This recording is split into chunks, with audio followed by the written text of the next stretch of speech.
Why is Africa turning away from Europe and leaning into new alliances in the East? Is this just a trend, or is the shift here to stay?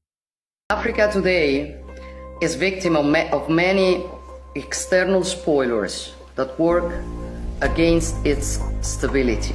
They don't trust us a lot. And I cannot say that they are completely wrong. That's why my opinion is that we have to change this approach. If you want to do serious things, you have to do things that are useful for both. Welcome to Africa News Plug, your no-nonsense source for real, current news across the continent. If you're new here, like, share and subscribe. Your support keeps African voices loud and clear.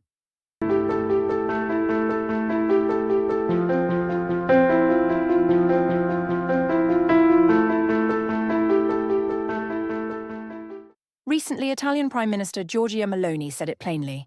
Africa doesn't trust Europe. And she's not wrong. Many African leaders have echoed this for years. Why? Because too often Africa feels like a pawn, not a partner. Europe's colonial past still casts a long shadow. While colonialism officially ended, its effects didn't. Former colonial powers like France, Britain and Belgium drained resources, left behind shaky institutions, and now push control through aid, debt and political pressure. The world must never forget that Africa is the victim of two colossal and compounded injustices. First, the profound impact of colonialism and the transatlantic slave trade. The roots stretch back centuries, and the bitter fruit continues to affect Africans and people of African descent to this day. Decolonization alone in itself was not a panacea.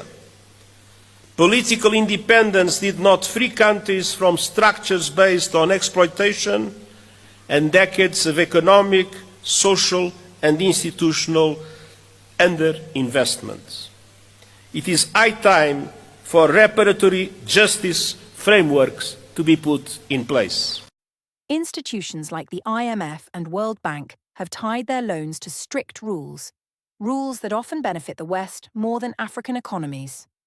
Add Africa's weak voice in global bodies, no permanent UN Security Council seat, and limited say in the IMF, and frustration grows. That's why leaders like Burkina Faso's Captain Ibrahim Traoré are rejecting Western influence. They want sovereignty, self-reliance, and a united Africa, on Africa's terms. When we speak of Africa as a country, it doesn't mean that we are trying to discount the historical nuances of our individual countries. But I strongly believe that as long as these lords of poverty subject all of us to the same economic and political whiplash, then we too must unite in our efforts to create a common language that amplifies solidarity and pressures our governments to abandon short-sighted, expedient, haphazard policies and silo mentalities. Instead, we must push for a unified bargaining power. Just as they are united against us, our countries must be united as we aim to meet our African aspirations. The international economic system, and the system is within which Bretton Woods institutions function, is rigged. And it's rigged in favor of yesterday's colonizers. We must also remember that these same powers who preach democracy and accountability to us run these mafia institutions in the most unaccountable fashion, with the US always ruling the World Bank and the Europeans always ruling the IMF, both through what they called a gentleman's agreement. We know that opening our markets, protectionism, all of these things that they told us not to do is actually what we need to do to develop our thing. We know a lot of that. We know that before we even invite them to our countries, we must have a bulletproof, long-term national development strategies that we have offered. Development strategies that aim to empower every section of society, beginning with the most marginalized. We know this and much more, and yet we continue to enact development policies handed to us by these lords of poverty and give us the same results over and over again. What is wrong with us? And to be able to do these three things, we're going to have to be brutally honest.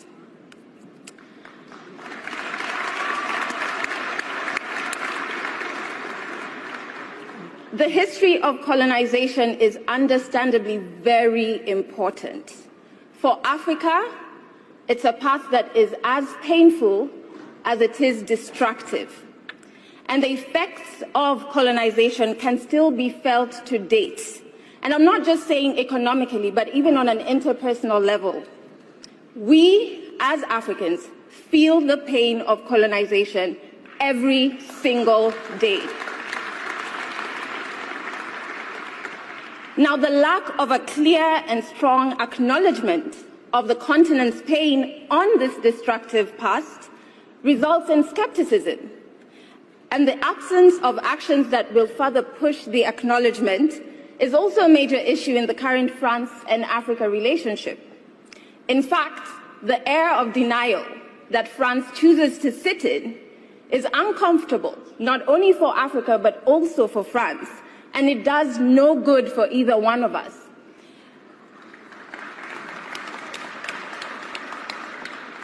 How can you trust the source of your pain when the source doesn't acknowledge it?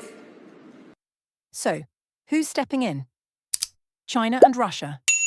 China's Belt and Road projects, railways, ports, government buildings, are seen as practical and respectful. Russia offers military support and diplomacy, drawing on old Cold War ties. These partnerships aren't perfect, but they come without lectures on democracy and human rights that many African governments see as double standards.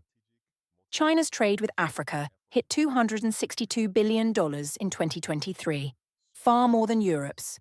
Russia may trade less, but its political influence is growing fast in places like Mali, the Central African Republic, and South Africa. Prime Minister Maloney now says Europe must stop repeating its mistakes. She wants true cooperation, where Africa is seen as an equal. But the question remains, is Europe truly ready to change? Because Africa's message is loud and clear. Respect our sovereignty, meet us eye to eye, or step aside.